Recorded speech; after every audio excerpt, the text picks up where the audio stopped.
You know that feeling, right? Stuck in a conflict, and it feels like there's just no good way out. But what if there's a hidden path? A third option that can turn a total battle into a breakthrough? Well, today, we're going to dive into exactly how to find it. Just think about the last time you were in a disagreement. Did it feel like you only had two choices? Fight or flight, my way or the highway? It's such a common trap, this feeling of being backed into a corner, where honestly, every option feels like a loss. And this right here, this is what's called the polarization trap. It boils everything down to a simple, kind of ugly battle of wills. It's my way versus your way. And in this zero-sum game, we get so focused on just winning that we become completely blind to any other possibilities, any creative solutions that might be hiding right in front of us. But there is a way to escape this trap. Actually, there's a game-changing idea from the world of negotiation that's been showing us how for decades. And it's completely rewritten the rules of conflict. So, you have to go back to the 1980s.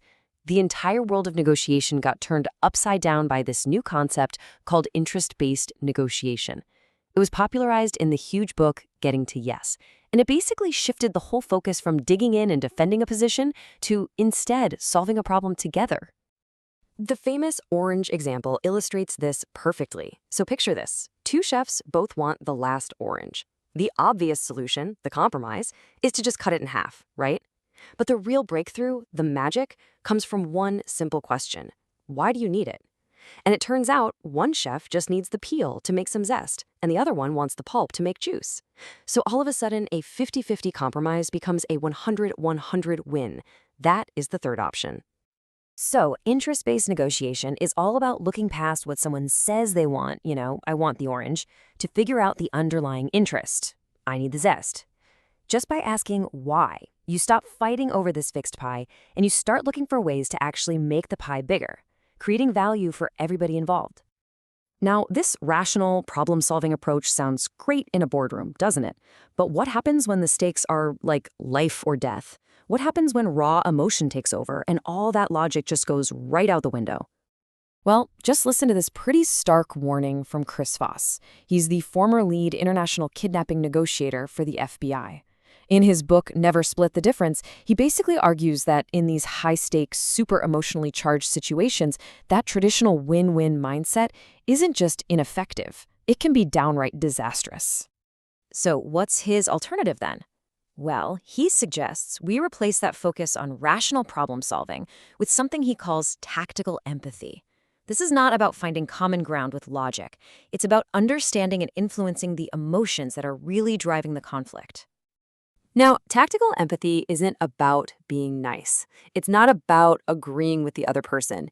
It's about understanding their perspective so deeply, their fears, their mindset, what they need, that you can actually start to influence their next move. I mean, it's a tool that was developed on the front lines of crisis negotiation, where understanding is literally the key to control. So we've got these two powerful but kind of opposite approaches, right? One's based on logic, the other's on emotion. But what if the real third option is realizing you don't actually have to choose? What if you need both? More than 2,000 years ago, the legendary strategist Sun Tzu offered another path in The Art of War. And yeah, his focus was the battlefield, but his core lesson was all about controlling perceptions. Seeming weak when you're strong or pretending there's chaos, that can strategically shift the entire power dynamic in any conflict. But this kind of strategic thinking isn't just for generals. The same principles can be used to de-escalate personal conflicts. The goal isn't to crush your opponent, but to strategically disarm them, usually by shifting their emotional state in a way they just never see coming. I mean, take Abraham Lincoln. He was a master at this. When a political rival called him two-faced in the middle of a debate, Lincoln didn't get angry, he didn't get defensive. He used this self-deprecating humor to just completely neutralize the attack. He replied, honestly, if I were two-faced, would I be showing you this one?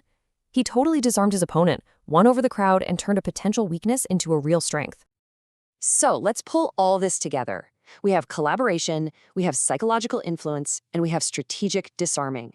Now, these might seem like totally different approaches, but they aren't contradictory at all. They're all just really powerful tools in a unified toolkit for finding your third option. So at the end of the day, the third option isn't one specific tactic. It's a mindset. It's this fundamental refusal to accept the two lousy choices you're given. It's a commitment to actively going out and finding or even creating a better outcome where other people only see a dead end. And this is where it all comes together. You've got the collaborative approach from getting to yes, where you uncover interest by asking why. Then there's the psychological approach from never split the difference, influencing emotions with tactical empathy. You have the strategic approach from the art of war, creating an advantage by controlling perceptions. And finally, the personal approach, de-escalating with surprise and humor. They're all just different paths to the same destination, a third option that creates real value. This is really the core takeaway. It's about adopting this mindset as your own, making it a personal declaration. I refuse the trap of two choices. My strength is in the third option, creating value where others see only conflict. It's such a powerful shift from just managing a problem to actively creating a solution. And that brings us to our final thought. This trap of just having two choices, it's everywhere. It's in our jobs, in our families, in our daily interactions. So the question isn't whether you'll face it, but how you'll respond when you do. So, what third option will you create today?